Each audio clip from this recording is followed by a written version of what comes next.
So Cassandra is our villain in the movie, and she's got a rich history in the comics. Did you research the comics at all? Was that part of the process? I did. I researched them, and then I was about to... Well, I emailed Shawn and say, you know, can someone get hold of them for me? Because Cassandra's in a lot of the comics, but quite sporadically.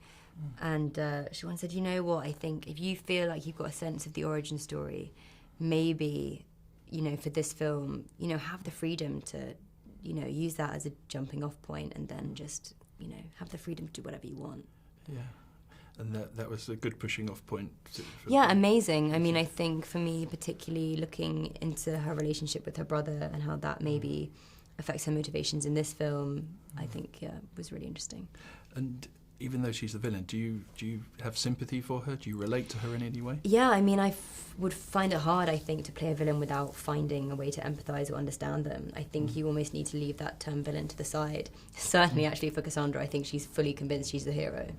So that's that. And yeah, find a way to empathise and understand why she's doing what she's doing. Yeah. And you're obviously a global style icon.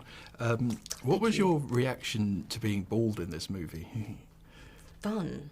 Was it fun, really? Yeah, it was really, really fun. I mean, I got to cut my hair. And oh, you actually did it? Yeah, wow. I actually did it, yeah, wow. Which was so much fun. And the awkward growing in part isn't so fun, but yeah, it was great.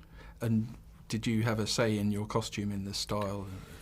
Yeah, I mean, there was when I first saw the mood board for costume, there was a lot that we'd taken from the comics and then a lot of new ideas, and I think we sort of ended up somewhere in the middle. Yeah. And I'm sure a lot of people have said this is a big departure for you, your career so far, and doing this. I mean, what was it like suddenly going into a movie that's so utterly wild?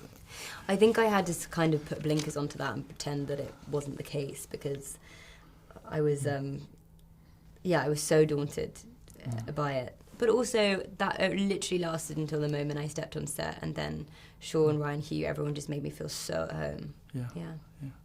And I think the fans are really going to take to your character. I know the comic book fans, which are going to absolutely love her. Have you got any tips for anyone that wants to cosplay at conventions? Fingers. Go big on the fingers, yeah. Fingers. Yeah, and intense eye contact. Well, no spoilers, but we'll look forward to seeing the film and seeing where that comes into play. We'll be looking for your fingers. If you had her powers in real life, how would you use them? Oh, I mean, mind reading. Mind reading is an interesting one, because I think it always, you know, is the first thing when I think of what superpower would you want, but then would you want it? Because I feel like it's a dangerous game. I feel like you don't want to know what people are thinking about you know, or thinking about. I think it's a slippery slope. I don't know how I'd use them. I'm pretty sure she could probably do that thing where she, like, clicks her fingers and something comes towards her if she's lost it. And I'd find that really useful with my keys, in particular. You know? She'd be able to know where everything is at all times. I'm very pleased to be using those powers for good and not evil. That's Thank you. No, I didn't even think about that. No, yeah. That's fair enough. Fair enough. Hugh Jackman's been playing Wolverine now for 25 years, which is, you were a toddler when he started, which is my first memory. I'm sure. Can you imagine? I'm sure he'd love to be reminded of that. So, can you see yourself revisiting this role maybe 25 years' time? Yeah, I'd love to. I think I really feel like I've scratched the surface with Cassie in this film, and there's a lot there to play with, and in the right way, I think that she could have a really cool, repeated storyline. Oh, well, we look forward to that immensely. Thank you very much. Thanks. That's been done. So, Shawn, this is a huge movie, a huge comic book movie. I would say it's the most comic book movie I've ever seen. How much research did you have to do? I mean, I'd love to say that I read so many as a kid and a younger man that I needed no research. But in truth, I don't know that I'd read more than one Deadpool comic before I took on this movie. I was obsessed with the movies, and the movies introduced me to the character. But one of the first things I did is I said to the folks at Marvel, I said, bury me in comic books. And they did.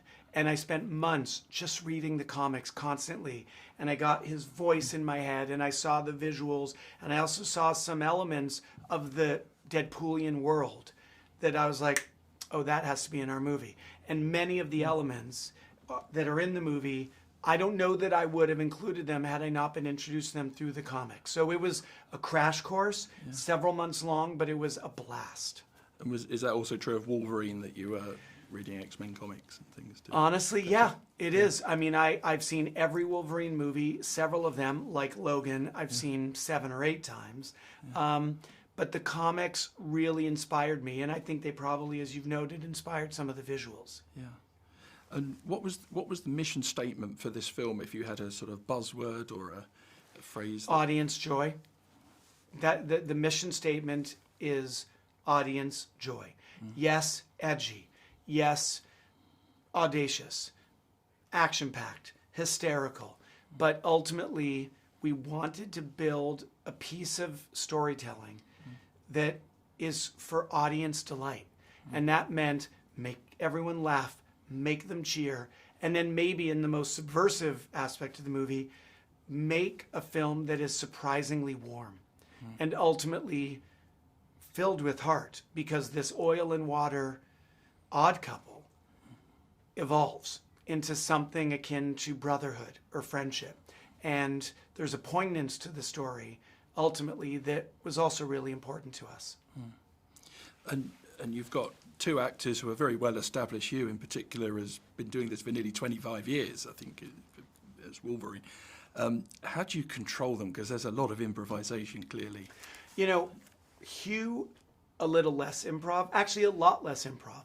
Hugh, I think we tried to arm Hugh with scenes and a screenplay that set him up to flourish. So Ryan and I, along with our fellow writers, we spent many, many months writing a Logan that would not betray the legacy, but would push the character into some areas that Hugh hasn't played. So Hugh had a ton of meat on the bone to chew on. With Ryan, and this was true on Free Guy, on Adam Project, Ryan does the script, and then Ryan's mind never stops. Always pushing for, is there a better joke? Is there a better moment? And that's how I operate too. So we would sometimes have these scenes where sometimes it was Ryan does something unexpected. Hugh reacts in an unexpected way. I shout in a suggested line behind the camera. And there was like this flow state, which sounds a little spiritual, but that is what it was like, because our friendship off screen gave us a looseness and a comfort to try stuff. Because sometimes we would fail. Who cares? You fall on your face in front of your friend. There's no shame in that. But when it works, it makes the movie better. And this film introduces the wonderful Emma Corrin as Cassandra. Can you tell me a little bit about her role in the film, and how did she cope working with these 2 powerhouse actors? For one thing, Emma has a poise at 28 years old that is remarkable. Me at 28, if I was even in the room with Hugh Jackman and Ryan Reynolds, I would have been like, what? Much less work with them. Cassandra Nova is Charles Xavier's twin sister. Cassandra is an Omega level mutant, which means her powers are immense but not physically based. And so we needed an actor who could be unpredictable and charismatic and make choices that were odd and idiosyncratic and unexpected. And between the work I'd seen from Emma on The Crown, on stage in Orlando, I just knew that this was a performer who is still young but has not only a poise but a confidence to follow their instincts. And that's what we needed for Cassandra. I'm afraid that's your time. Lovely, that's good. I'm going to steal your outfit style, by the way. It's fantastic. Oh, that's really good. I hope they got my compliment in our interview. I would normally be in jeans and a No, t-shirt. but it's all working. I'm interviewing Emma, and she's always wearing something amazing. Emma's and I thought, always I've got to fabulous, wear but something. the tie with the jean jacket, the V-neck, perfect. I'm going to tell my wife Tell that when I and get also home, because tell she said, Emma "Don't go out dressed like and that." your wife that I complimented the outfit. Bless your heart, you're my favourite Thanks, director man. of all time. Thank you. If you're enjoying watching Forbidden Planet TV and you're enjoying watching us talk to the world's most interesting and accomplished filmmakers, authors, artists, musicians, creators, subscribe right here. See you soon.